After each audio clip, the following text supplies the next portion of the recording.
Debt is the system of control of the technocratic elite. They have used it through central banking in order to enslave humanity. The bankers have worked in collusion with politicians, mainstream media, the education system, and every other means in order to ensure full spectrum dominance. It's a radical plan to eliminate freedom and has been incredibly successful. Today we witness a struggle for millions in the US alone as individuals cannot afford to make ends meet. Food is too expensive. Electricity costs are rising. General living expenses are rising while incomes are staying flat. There are now less people in the workforce than decades ago, despite the changes in population. And this can only go in one direction: destruction. You came here for the truth, so let me unveil that for you. Today we will talk about the crisis as millions of Americans are unable to retire. This article happens to be out of CBS. I just want to cover one point from it. Basically, they did a study here, 1,500 people. About half of them have put away less than $10,000. Well, the truth is that they put away a lot less than $10,000. And they essentially say that, look, life is expensive. You have your kids, you have your marriage. Generally, what we see is that people tend to boost their retirement savings in their late 50s and early 60s. Essentially, at the end of their working time, they realize they're not going to have enough money for retirement, so they start pumping that up. Of course, they're lucky that for these people, their retirement accounts are still there. In the future, though, that's going to be a different story. So there's more to the article if you'd like to read it, but all I wanted to mention is the reality, and that is a lot of people aren't ready. And I don't mean, putting your money into retirement accounts, but let's just go with, the mainstream view for a moment here. As we look at the statistics out of the Fed, other than during the financial crisis, we are now at the lowest point ever in the chart, approximately. So what you see here is a general theme, which I clearly have shown before, and that is that individuals have not been saving for a long time. With interest rates declining, people have simply been spending more money because saving doesn't make as much sense as it once did.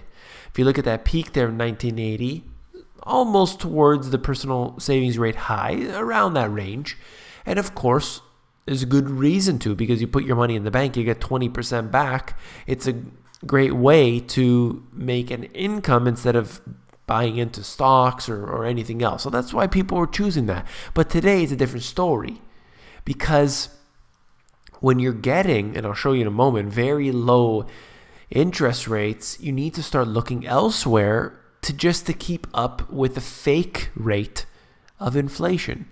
Look, this chart goes back to 1960, decades old, just happens to correspond to the decades statistic that I mentioned at the beginning, decades ago, where the workforce situation, civilian labor force participation rate.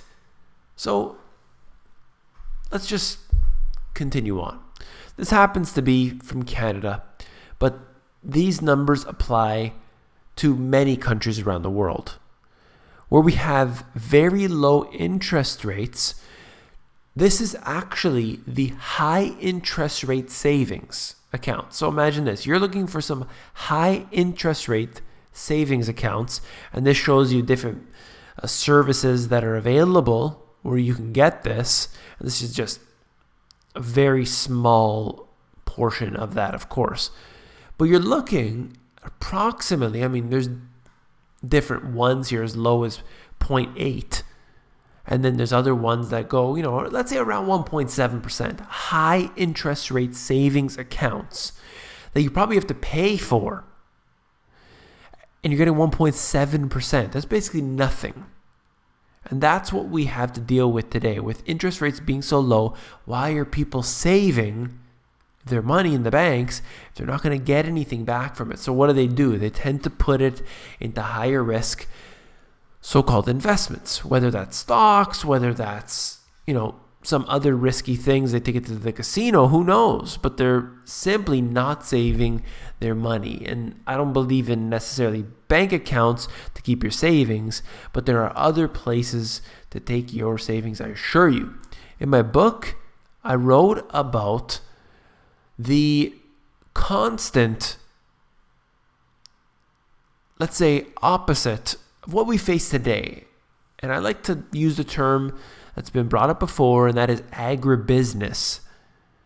Agribusiness is the evolution of farming from family farms to big national farms using machinery to essentially eliminate the worker. This ties in with another article I'll mention shortly, but hang with me for a second. Agriculture was a major component of the workforce during the Great Depression. In fact, 1930, over 20% of the people worked in agriculture. In the year 2000, it's less than 2% of the people. So people are moving out of the rural areas, they're moving into the cities. At the same time, you have machinery, which essentially makes farmers less needed. Clearly, the trend is continuing where fewer people are working on farms. Instead, they are working in service-based jobs. And that's good for people to have cleaner jobs, let's say, and easier on the body, less taxing. I understand why this is happening. But at the same time, what happens to people when they're out of work? Well, now they can't afford to buy food. They're not growing their own food anymore. So this is where we get into that situation. Hang on to that thought for a moment, as I just want to mention this. The property market is an animal almost every central banker is worried about and hardly anyone can control. I'm going to mention two things from this here. The Fed downshifts into go-slow mode while the ECB, monetary, and other monetary authorities use ease. Expect to hear a lot of concern about property prices. Here's the dilemma. How do you cut rates to goose too low inflation and support growth without lighting a fuse under real estate? And the fact is that you can't. Because look at Canada, already at extremely high real estate prices. Look at Manhattan. Look at other major cities around the world. The U.S. is still feeling the consequences of the housing market collapse that is widely blamed for triggering the Great Recession. The world's largest economy stopped contracting in the second quarter of 2009. That's a lie. But houses prices continue to fall, and then it goes on, and it says prices are still 3.8% below their peak. So with all of that inflating done, they did a good job because all these years later, basically a decade later, prices are still below where they were. This is the kind of bubbles that we could face in any asset. 10 years of recession, and you would have some serious panic if that's the stock market. But because it's the housing market in select areas, nobody's really paying attention. This is interesting. I've been talking about the acquisitions that China is making all around the world. And this is one interesting theory out of the New York Times. This is talking about a company, Anbang. Basically, they are interested. This is all part of what I covered with their buying the hotels in New York. Instead, this is probably just a grand currency play. Anbang is willing to overpay because it's converting Chinese currency. As the world knows, there are expectations that there would be further devaluation of the Chinese currency, the renminbi. By moving its money out of China, Anbang can hedge against a downturn. Interesting to note. That's obviously just a thought, but, there's more information here if you want to know about the acquisitions that have taken place. Check out this article. It will be in the description. Last but not least, we're looking at the robotics and automation taking over jobs. I constantly cover it here. And right here in this article out of the Washington Post, this robot is a better gardener than you. And essentially it's talking about robots doing the grafting procedure of plants, and they're doing it very well. This vegetable expert and his team recently revealed a new robotic system that grafts more quickly and efficiently than a human ever could. Once again, Our jobs can easily be replaced by these machines. It's very good in a way. We have dishwashers, we have washing machines and dryers, and we have everything else. We have technology, which makes life good. We have the internet, which allows me to talk to you right now. Technology is amazing, but it's a double-edged sword because it's going to result, and already has, of course, in a lot of lost jobs. This is just one example. That's something that I will continue to cover. All right, just want to say, of course, if you found the video informative, please give me a thumbs up. Last but not least, if you found the video informative, I know you'll find my book, The Money GPS, even more informative. If you want to look through it, head over to Amazon. They have this look inside feature, which allows you to flip through the pages of the book and see if you like it. Take care. Now, if you're still here, you are one of the few, that's for sure. Because I'm sure most people don't stay till the end, but I know there are many who do. I've been receiving a lot of comments recently, and another one just came up today, and it was about this website specifically, Patreon. And essentially what that is funding for artists and creators through YouTube, essentially.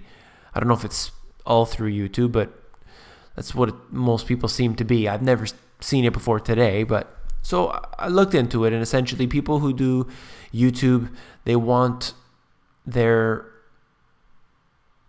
subscribers to support them, and of course they use the fiat currency to do so. And people donate $1, $5, $20 a month, whatever it is, and they basically support their work. And then I found that people were basically donating, and then they would get a reward out of it. Maybe once a month, a person will do a live chat with them. Maybe they'll do drawings. Whatever their specialty is. And since the beginning, I've been doing this since 2011. Since the beginning, I have turned down all donations. And so, many people have contacted me through email, and they're just asking, give me a place for me to send you money, please. And I've said no, over and over again, in fact. I'm interested in the concept. I don't want to be like many are, and they sort of rely on the donations, number one, and they want to become some sort of charity. That's not what I want. I think, if there is some interest in this, and people do want to support me in this way, I'll make a video about my personal situation, without getting, too into details. But I'll say, if you're still here by now, I guess I could say,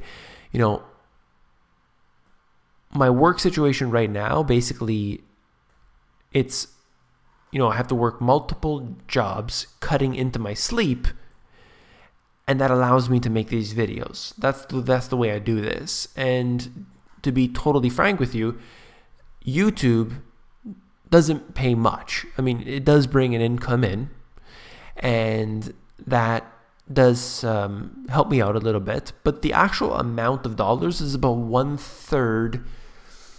approximately one third of what I was getting, and it wasn't big to begin with, but it's actually 1/3 now than it was, let's say maybe a year or two ago. So I think YouTube has decided to pay people less ultimately. But as you can see, I've still been doing videos every single day. That doesn't stop me. That's not why I'm making the videos. But I just see this as a way to free myself from what I do in my daily routine. If there was a way to basically receive income through alternate sources, maybe I don't need to have a 9-to-5 job. At least that would be the ultimate goal. Then I could simply make videos all day long, and that would be incredible for the truth. I can finally finish my second book. It's something that I've been trying to do, but I'm cutting literally as I'm recording this, cutting into my sleep in order to make the video. Anyway, I'm ranting. All I wanted to say is that if there's some interest in this, I may get into it. If there's no interest at all at this time, I'll just, forget I ever mentioned it. That's all. Thank you for your time. I really do appreciate each and every one of the subscribers out there who gives me the thumbs up and the comments and all the kind words. I really do appreciate each and every one of you. Thank you.